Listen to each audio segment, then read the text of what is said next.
باب جنازے کے ساتھ جانے اور نماز جنازہ پڑھنے کا بیان۔ فصل اول، حدیث نمبر 1646۔ ابو ہریرہ رضی اللہ عنہ بیان کرتے ہیں، رسول اللہ صلی اللہ علیہ وسلم نے فرمایا، جنازہ جلدی لے جایا کرو، اگر تو وہ صالح ہے تو پھر تم اسے بھلائی کی طرف لے جا رہے ہو، اور اگر وہ اس کے علاوہ ہے تو پھر وہ ایک شر ہے جسے تم اپنی گردنوں سے اتار رہے ہو۔ متفق علیہ۔ حدیث نمبر 1647۔ ابو سعید خدری رضی اللہ عنہ بیان کرتے ہیں، رسول اللہ صلی اللہ علیہ وسلم نے فرمایا، جب جنازے کو رکھا جاتا ہے اور لوگ اسے کندھوں پر اٹھا لیتے ہیں تو اگر وہ نیک ہو تو کہتا ہے مجھے آگے پہنچاؤ، اور اگر وہ صالح نہ ہو تو وہ اپنے گھر والوں سے کہتا ہے تباہی ہو، تم مجھے کہاں لے جا رہے ہو۔ انسان کے علاوہ ہر چیز اس کی آواز سنتی ہے، اور اگر انسان سن لے تو وہ بے ہوش ہو جائے۔ رواہ البخاری۔ حدیث نمبر 1648۔ ابو سعید رضی اللہ عنہ بیان کرتے ہیں، رسول اللہ صلی اللہ علیہ وسلم نے فرمایا، جب تم جنازہ دیکھو تو کھڑے ہو جاؤ، اور جو شخص اس کے ساتھ جائے تو وہ اس وقت تک نہ بیٹھے حتیٰ کہ اسے رکھ دیا جائے۔ متفق علیہ۔ حدیث نمبر 1649۔ جابر رضی اللہ عنہ بیان کرتے ہیں، ایک جنازہ گزرا تو رسول اللہ صلی اللہ علیہ وسلم کھڑے ہو گئے اور ہم بھی آپ کے ساتھ کھڑے ہو گئے۔ پھر ہم نے عرض کیا، اللہ کے رسول، یہ تو ایک یہودی عورت کا جنازہ ہے۔ آپ صلی اللہ علیہ وسلم نے فرمایا، موت گھبراہٹ والی چیز ہے، جب تم جنازہ دیکھو تو کھڑے ہو جاؤ۔ متفق علیہ۔ حدیث نمبر 1650۔ علی رضی اللہ عنہ بیان کرتے ہیں، ہم نے رسول اللہ صلی اللہ علیہ وسلم کو جنازہ دیکھ کر کھڑے ہوتے دیکھا تو ہم بھی کھڑے ہو گئے، اور ہم نے آپ کو بیٹھتے دیکھا تو ہم بھی بیٹھ گئے۔ اور امام مالک اور ابو داؤد کی روایت میں ہے، آپ جنازہ دیکھ کر کھڑے ہو گئے، پھر اس کے بعد آپ بیٹھ گئے۔ رواہ مسلم۔ حدیث نمبر 1651۔ ابو ہریرہ رضی اللہ عنہ بیان کرتے ہیں، رسول اللہ صلی اللہ علیہ وسلم نے فرمایا، جو شخص ایمان اور ثواب کی نیت سے کسی مسلمان کے جنازے میں شریک ہوتا ہے، اس کے ساتھ رہتا ہے حتیٰ کہ اس کی نماز جنازہ پڑھی جاتی ہے اور اس کے دفنانے سے فارغ ہو جاتا ہے، تو وہ 2 قیراط اجر کے ساتھ واپس آتا ہے۔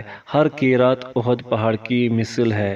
اور جو شخص نماز جنازہ پڑھتا ہے اور اس کے دفن ہونے سے پہلے واپس آ جاتا ہے تو وہ 1 قیراط اجر کے ساتھ واپس آتا ہے۔ متفق علیہ۔ حدیث نمبر 1652۔ ابو ہریرہ رضی اللہ عنہ سے روایت ہے کہ نبی صلی اللہ علیہ وسلم نے نجاشی کے فوت ہونے کی جس روز وہ فوت ہوئے خبر سنائی، اور آپ صحابہ کرام رضی اللہ عنہم کو لے کر عیدگاہ تشریف لے گئے۔ آپ نے ان کی صفیں بنائے اور 4 تکبیریں کہی۔ متفق علیہ۔ حدیث نمبر 1653۔ عبد الرحمن بن ابی لیلہ بیان کرتے ہیں، زید بن ارقم رضی اللہ عنہ نماز جنازہ میں 4 تکبیریں کہا کرتے تھے، جبکہ ایک جنازے پر انہوں نے 5 تکبیریں کہی تو ہم نے ان سے سوال کیا، انہوں نے فرمایا، رسول اللہ صلی اللہ علیہ وسلم ایسے بھی کہا کرتے تھے۔ رواہ مسلم۔ حدیث نمبر 1654۔ طلحہ بن عبداللہ بن عوف بیان کرتے ہیں، میں نے ابن عباس رضی اللہ عنہما کے پیچھے نماز جنازہ پڑھی تو انہوں نے بلند آواز سے سورۃ الفاتحہ پڑھی، بعد ازاں فرمایا تاکہ تم جان لو کہ یہ سنت ہے۔ رواہ البخاری۔ حدیث نمبر 1655۔ عوف بن مالک رضی اللہ عنہ بیان کرتے ہیں، رسول اللہ صلی اللہ علیہ وسلم نے نماز جنازہ پڑھی تو میں نے آپ کی دعا یاد کر لی۔ آپ کہہ رہے تھے، اے اللہ اسے معاف فرما، اس کی بہترین مہمان نوازی فرما، اس کی قبر فراخ فرما، اس کے گناہ پانی، اولو اور برف سے دھو ڈال، اسے گناہوں سے اس طرح صاف کر دے جیسے تو نے سفید کپڑے کو میل سے صاف کیا ہے۔ اسے اس کے دنیا والے گھر سے بہتر گھر، دنیا کے اہل سے بہتر اہل خادم وغیرہ اور دنیا کی زوجہ سے بہتر زوجہ عطا فرما، اسے جنت میں داخل فرما اور عذاب قبر نیز عذاب جہنم سے محفوظ رکھ، اور ایک روایت میں ہے اسے فتنہ قبر اور عذاب جہنم سے محفوظ فرما۔ راوی بیان کرتے ہیں آپ نے اس قدر دعائیں کی کہ میں نے تمنا کی کہ کاش یہ میت میری ہوتی۔ رواہ مسلم۔ حدیث نمبر 1656۔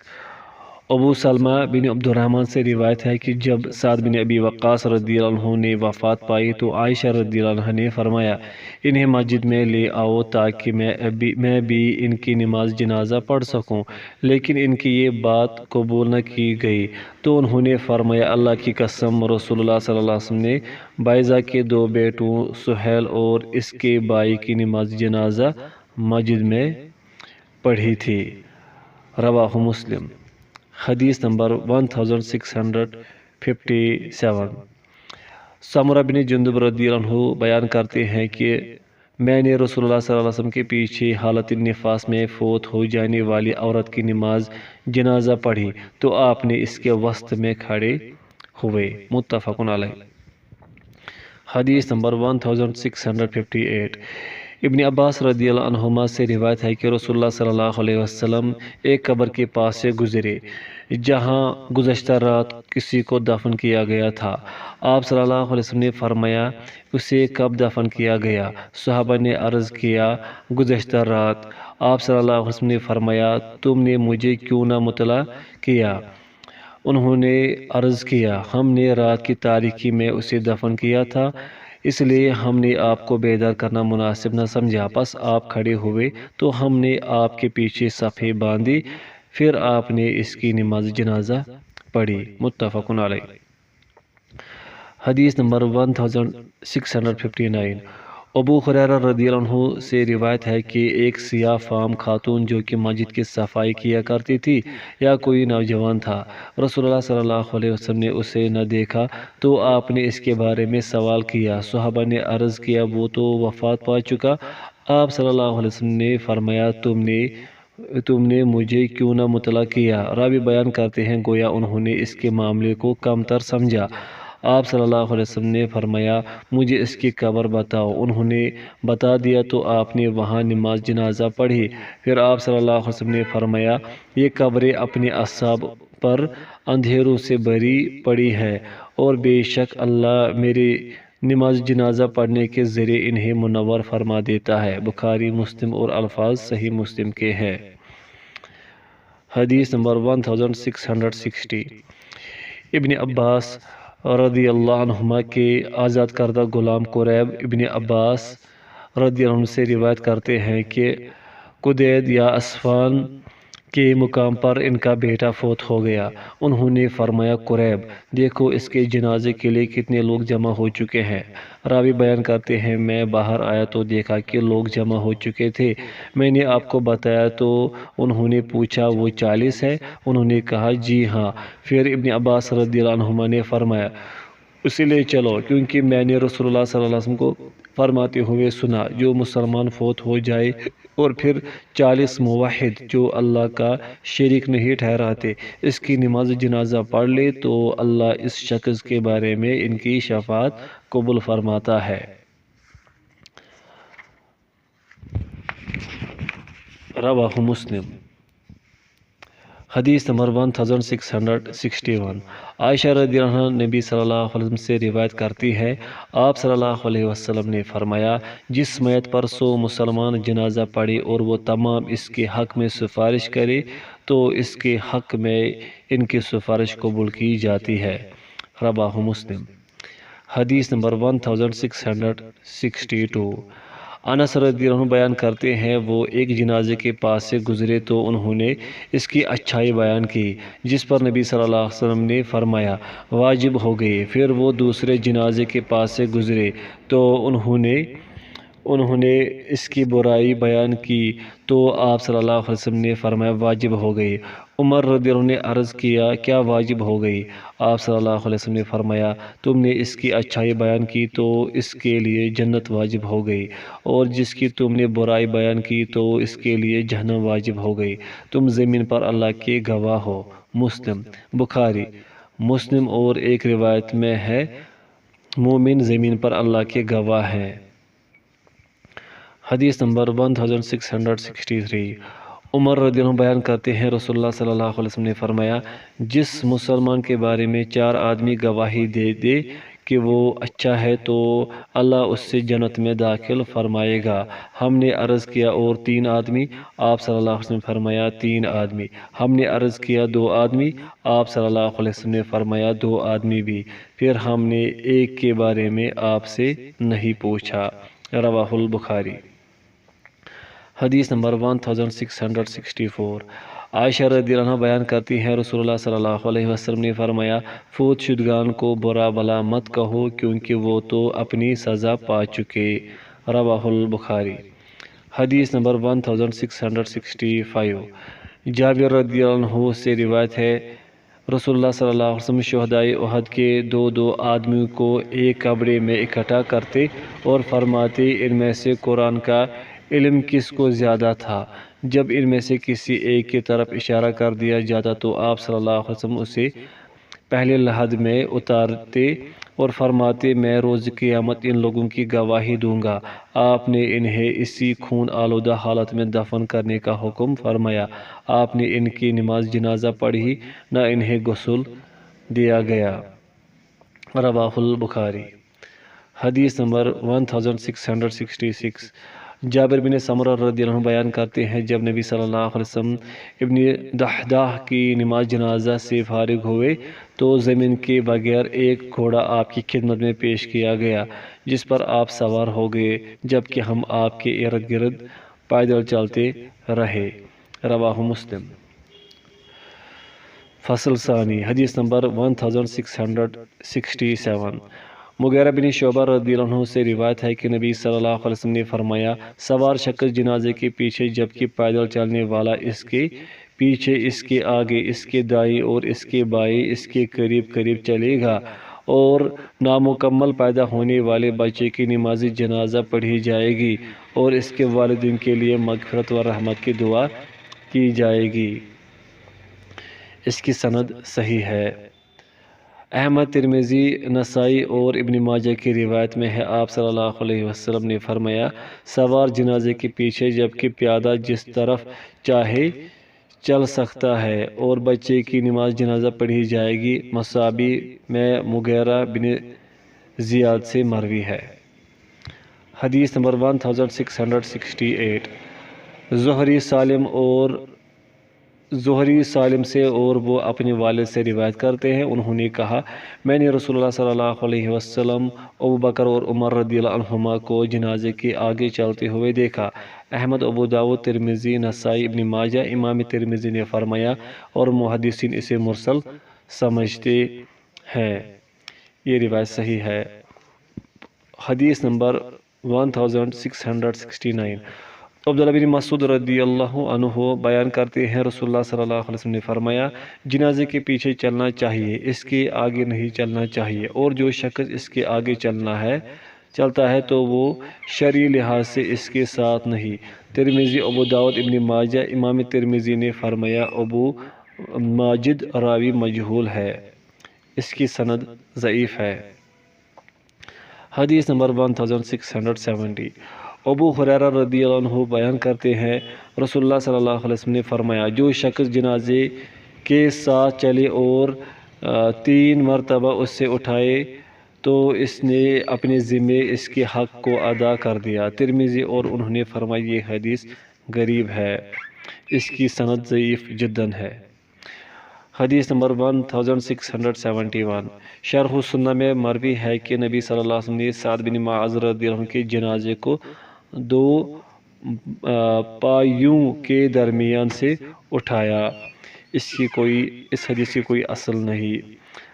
حدیث نمبر 1672 صوبان رضی اللہ عنہ بیان کرتے ہیں ہم نبی صلی اللہ علیہ وسلم کی معیت میں ایک جنازے میں شریک ہوئے۔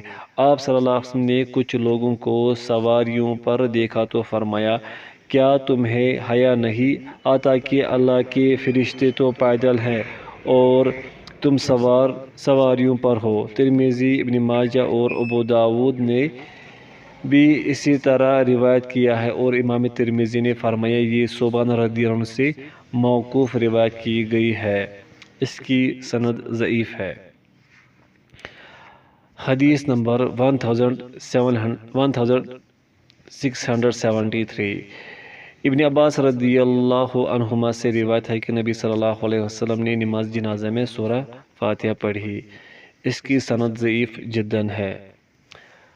حدیث نمبر 1674 ابو ہریرہ رضی اللہ عنہ بیان کرتے ہیں رسول اللہ صلی اللہ علیہ وسلم نے فرمایا جب تم جنازہ پڑھو تو میت کے لیے خلوص کے ساتھ دعا کرو، اس کی سند حسن ہے۔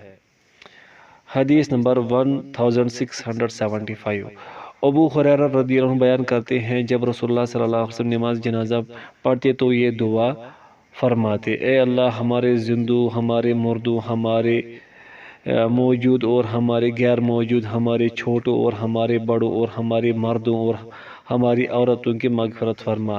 اے اللہ تو ہم میں سے جسے زندہ رکھے تو اسے اسلام پر زندہ رکھ، اور تو ہم سے جسے فوت کرے تو اسے ایمان پر فوت کرنا۔ اے اللہ ہمیں اس کے اجر سے محروم کرنا نہ اس کے بعد ہمیں فتنے کا شکار کرنا۔ یہ روایت حسن ہے۔ حدیث نمبر 1676 اور امام نسائی نے ابراہیم اشحلی عن ابی کے سند سے روایت کیا ہے اور ان کی روایت ہماری عورتوں کو معاف فرما تک ختم ہو جاتی ہے، اور ابو داود کی روایت میں ہے اسے ایمان پر زندہ رکھ اور اسلام پر فوت کر، اور اس کے آخر میں ہے اس کے بعد ہمیں گمراہ نہ کرنا۔ یہ روایت حسن ہے۔ حدیث نمبر 1677 واسطہ بن اسقر رضی اللہ عنہ بیان کرتے ہیں رسول اللہ صلی اللہ علیہ وسلم نے کسی مسلمان شخص کی نماز جنازہ پڑھائی تو میں نے آپ کو یہ دعا کرتے ہوئے سنا اے اللہ فلاں بن فلاں تیرے ذمے اور تیری رحمت کے سائے میں ہے، اسے فتنہ قبر اور عذاب جہنم سے بچا، تو اہل وفا اور اہل حق ہے، اے اللہ اس کی مغفرت فرما، اس پر رحم فرما، بے شک تو بخشنے والا رحم کرنے والا ہے۔ یہ روایت صحیح ہے۔ حدیث نمبر 1678 ابن عمر رضی اللہ عنہما بیان کرتے ہیں رسول اللہ صلی اللہ علیہ وسلم نے فرمایا اپنے فوت شدگان کے محاسن بیان کیا کرو اور ان کی برائیاں بیان کرنے سے اجتناب کرو، اس کی سند ضعیف ہے۔ حدیث نمبر 1679 نافع ابو غالب رحمۃ اللہ بیان کرتے ہیں میں نے انس بن مالک رضی اللہ عنہ کے ساتھ ایک آدمی کی نماز جنازہ پڑھی تو وہ اس کے سر کے مقابل کھڑے ہوئے، پھر ایک قریشی خاتون کا جنازہ آیا تو انہوں نے کہا اے ابو حمزہ اس کی نماز جنازہ پڑھو، پس وہ اس کی چارپائی کے وسط میں کھڑے ہوئے تو علا بن زیاد نے ان سے پوچھا کیا آپ نے رسول اللہ صلی اللہ علیہ وسلم کو اسی طرح دیکھا ہے کہ آپ عورت کا جنازہ پڑھاتے وقت اس جگہ چارپائی کے وسط میں کھڑے ہوئے تھے اور ایک آدمی کی نماز جنازہ پڑھاتے وقت اس جگہ کھڑے ہوئے تھے جہاں آپ کھڑے ہوئے ہیں؟ انہوں نے فرمایا ہاں۔ ترمذی، ابن ماجہ، ابو داود کی ایک روایت میں اسی طرح ہے، اس میں کچھ اضافہ ہے کہ آپ عورت کی نماز جنازہ پڑھاتے وقت عورت کے سیرین کے پاس کھڑے ہوئے، اس کی سند حسن ہے۔ فصل ثالث حدیث نمبر 1680 عبد الرحمن بن ابی لیلہ بیان کرتے ہیں سہیل بن حنیف اور قیس بن سعد رضی اللہ عنہما قادسیہ میں تشریف فرما تھے کہ ان کے پاس سے ایک جنازہ گزرا تو وہ دونوں کھڑے ہو گئے۔ انہیں بتایا گیا کہ یہ ذمی شخص کا جنازہ ہے۔ ان دونوں نے فرمایا کہ رسول اللہ صلی اللہ علیہ وسلم کے پاس سے ایک جنازہ گزرا تو آپ کھڑے ہو گئے۔ آپ کو بتایا گیا کہ یہ ایک یہودی کا جنازہ ہے تو آپ صلی اللہ علیہ وسلم نے فرمایا کیا وہ جان نہیں؟ متفق علیہ۔ حدیث نمبر 1681۔ عبادہ بن صامت رضی اللہ عنہ بیان کرتے ہیں جب رسول اللہ صلی اللہ علیہ وسلم کسی جنازے میں شریک ہوتے تو آپ میت کو لحد میں اتارنے تک نہیں بیٹھتے تھے۔ ایک یہودی عالم آپ کے پاس آیا تو اس نے آپ سے کہا محمد صلی اللہ علیہ وسلم بے شک ہم بھی ایسے ہی کرتے ہیں۔ راوی بیان کرتے ہیں رسول اللہ صلی اللہ علیہ وسلم بیٹھ گئے اور فرمایا ان کی مخالفت کرو۔ ترمذی، ابو داؤد، ابن ماجہ۔ امام ترمذی نے فرمایا یہ حدیث غریب ہے، بشر بن رافع راوی قوی نہیں، یہ روایت ضعیف ہے۔ حدیث نمبر 1682۔ علی رضی اللہ عنہ بیان کرتے ہیں رسول اللہ صلی اللہ علیہ وسلم نے جنازہ دیکھ کر ہمیں کھڑا ہونے کا حکم فرمایا، اس کے بعد پھر آپ بیٹھ گئے تو آپ نے ہمیں بیٹھ جانے کا حکم فرمایا، یہ روایت حسن ہے۔ حدیث نمبر 1682۔ محمد بن سیرین بیان کرتے ہیں حسن بن علی رضی اللہ عنہ اور ابن عباس رضی اللہ عنہما کے پاس سے ایک جنازہ گزرا تو حسن رضی اللہ عنہ کھڑے ہو گئے لیکن ابن عباس رضی اللہ عنہما کھڑے نہ ہوئے تو حسن رضی اللہ عنہ نے فرمایا کیا رسول اللہ صلی اللہ علیہ وسلم یہودی کے جنازے کے لیے کھڑے نہیں ہوئے تھے؟ انہوں نے فرمایا ہاں، لیکن پھر آپ بیٹھے رہتے تھے، یہ روایت صحیح ہے۔ حدیث نمبر 1684۔ جعفر بن محمد اپنے والد سے روایت کرتے ہیں کہ حسن بن علی رضی اللہ عنہما بیٹھے ہوئے تھے کہ ان کے پاس سے ایک جنازہ گزرا تو لوگ کھڑے ہو گئے حتیٰ کہ جنازہ گزر گیا تو حسن رضی اللہ عنہ نے فرمایا ایک یہودی کا جنازہ گزرا جبکہ رسول اللہ صلی اللہ علیہ وسلم اس کے راستے پر بیٹھے ہوئے تھے۔ آپ نے اس بات کو ناپسند فرمایا کہ کسی یہودی شخص کا جنازہ آپ کے سر مبارک سے بلند ہو جائے، لہٰذا آپ کھڑے ہو گئے، یہ روایت صحیح ہے۔ حدیث نمبر 1685۔ ابو موسیٰ رضی اللہ عنہ سے روایت ہے کہ رسول اللہ صلی اللہ علیہ وسلم نے فرمایا جب تمہارے پاس سے کسی یہودی یا کسی نصرانی یا کسی مسلمان کا جنازہ گزرے تو تم اس کے لیے کھڑے ہو جاؤ، تم اس کے لیے نہیں کھڑے ہو رہے بلکہ تم تو ان فرشتوں کے لیے کھڑے ہو جو اس جنازے کے ساتھ ہے، اس کی سند ضعیف ہے۔ حدیث نمبر 1686۔ انس رضی اللہ عنہ سے روایت ہے کہ رسول اللہ صلی اللہ علیہ وسلم کے پاس سے ایک جنازہ گزرا تو آپ کھڑے ہو گئے، آپ کو بتایا گیا کہ یہ تو کسی یہودی کا جنازہ ہے، آپ صلی اللہ علیہ وسلم نے فرمایا میں تو صرف فرشتوں کی خاطر کھڑا ہوا ہوں، اس کی سند بھی ضعیف ہے۔ حدیث نمبر 1687۔ مالک بن حبیرہ رضی اللہ عنہ بیان کرتے ہیں میں نے رسول اللہ صلی اللہ علیہ وسلم کو فرماتے ہوئے سنا کوئی مسلمان فوت ہو جائے اور مسلمانوں کی 3 صفیں اس کی نماز جنازہ پڑھ دے تو اس کے لیے جنت واجب ہو جاتی ہے۔ جب مالک رضی اللہ عنہ دیکھتے کہ جنازہ پڑھنے والے کم ہیں تو آپ اس حدیث کی بنیاد پر انہیں 3 صفوں میں تقسیم فرما دیتے تھے۔ ابو داؤد ترمذی کی روایت میں ہے کہ جب مالک بن حبیرہ رضی اللہ عنہ کوئی نماز جنازہ پڑھتے اور جنازہ پڑھنے والے کم ہوتے تو وہ انہیں 3 حصوں میں تقسیم فرما دیتے، پھر بیان کرتے رسول اللہ صلی اللہ علیہ وسلم نے فرمایا جس شخص پر 3 صفیں نماز جنازہ پڑھے تو اس پر جنت واجب ہو گئی، اور ابن ماجہ نے بھی اسی طرح کی روایت کی ہے، اس کی سند ضعیف ہے۔ حدیث نمبر 1688۔ ابو ہریرہ رضی اللہ عنہ نماز جنازہ کے بارے میں نبی صلی اللہ علیہ وسلم سے روایت کرتے ہیں، آپ صلی اللہ علیہ وسلم یہ دعا پڑھا کرتے تھے: اے اللہ، تو اس کا رب ہے، تو نے اسے پیدا فرمایا، تو نے اسے اسلام کی راہ دکھائی، تو نے اس کی روح قبض کر لی اور تو اس کے ظاہر و باطن سے واقف ہے، ہم سفارشی بن کر آئے ہیں، اس کی مغفرت فرما۔ اس کی سند حسن ہے۔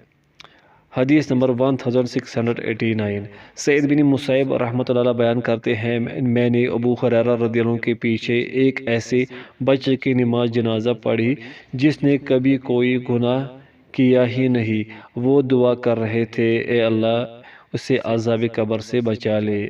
اس کی سند صحیح ہے۔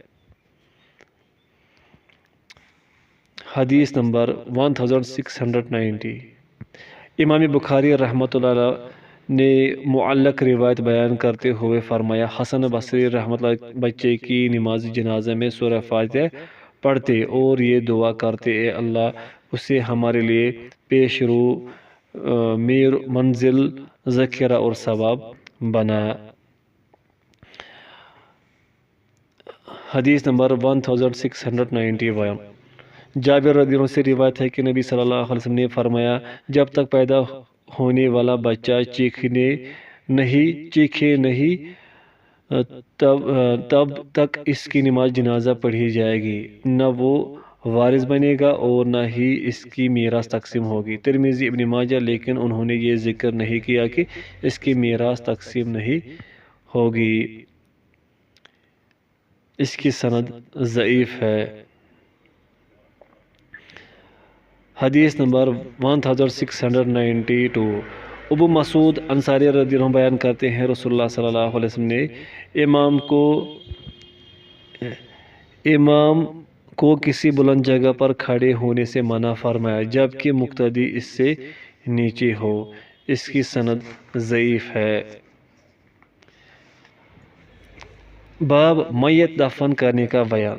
فصل اول، حدیث نمبر 1693، عامر بن سعد بن ابی وقاص رضی اللہ عنہ سے روایت ہے کہ سعد بن ابی وقاص رضی اللہ عنہ نے اپنی مرض وفات میں فرمایا: میرے لیے لحد تیار کرنا اور اس پر اینٹیں کھڑی کرنا، جس طرح رسول اللہ صلی اللہ علیہ وسلم کی قبر کے ساتھ کیا گیا۔ رواہ مسلم۔ حدیث نمبر 1694، ابن عباس رضی اللہ عنہما بیان کرتے ہیں، رسول اللہ صلی اللہ علیہ وسلم کی قبر میں ایک سرخ چادر بچھائی گئی تھی۔ رواہ مسلم۔ حدیث نمبر 1695، سفیان التمار رحمۃ اللہ سے روایت ہے کہ انہوں نے نبی صلی اللہ علیہ وسلم کی قبر کو کوہان کی طرح دیکھا۔ رواہ البخاری۔ حدیث نمبر 1696، ابو الحیاج اسدی رحمۃ اللہ بیان کرتے ہیں، علی رضی اللہ عنہ نے مجھے فرمایا: کیا میں تمہیں ایسے کام پر مامور نہ کروں جس پر رسول اللہ صلی اللہ علیہ وسلم نے مجھے مامور مبعوث فرمایا تھا کہ تم ہر مورتی کو مٹا دو اور ہر اونچی قبر کو برابر کر دو۔ رواہ مسلم۔ حدیث نمبر 1697، جابر رضی اللہ عنہ بیان کرتے ہیں، رسول اللہ صلی اللہ علیہ وسلم نے قبر کو پختہ بنانے، اس پر عمارت بنانے اور اس پر مجاور بن کر بیٹھنے سے منع فرمایا ہے۔ رواہ مسلم۔ حدیث نمبر 1698، ابو مرثد الغنوی رضی اللہ عنہ بیان کرتے ہیں، رسول اللہ صلی اللہ علیہ وسلم نے فرمایا: قبروں پر مجاور بن کر بیٹھو، نہ ان کی طرف رخ کر کے نماز پڑھو۔ رواہ مسلم۔ حدیث نمبر 1699، ابو ہریرہ رضی اللہ عنہ بیان کرتے ہیں، رسول اللہ صلی اللہ علیہ وسلم نے فرمایا: اگر تم میں سے کوئی شخص آگ کے انگارے پر بیٹھ جائے، وہ کپڑا کو جلا کر اس کے جلد تک پہنچ جائے تو یہ اس کے لیے قبر پر بیٹھنے سے بہتر ہے۔ رواہ مسلم۔ فصل ثانی، حدیث نمبر 1700، عروہ بن زبیر بیان کرتے ہیں، مدینہ میں دو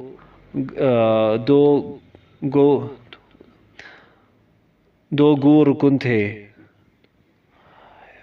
ان میں سے ایک لحد بناتا تھا جبکہ دوسرا لحد تیار نہیں کرتا تھا۔ صحابہ نے فرمایا ان دونوں میں سے جو پہلے آئے گا وہ اپنا کام کرے گا۔ پس لحد بنانے والا شخص پہلے آیا تو پھر رسول اللہ صلی اللہ علیہ وسلم کے لیے لحد تیار کی گئی۔ یہ روایت حسن ہے۔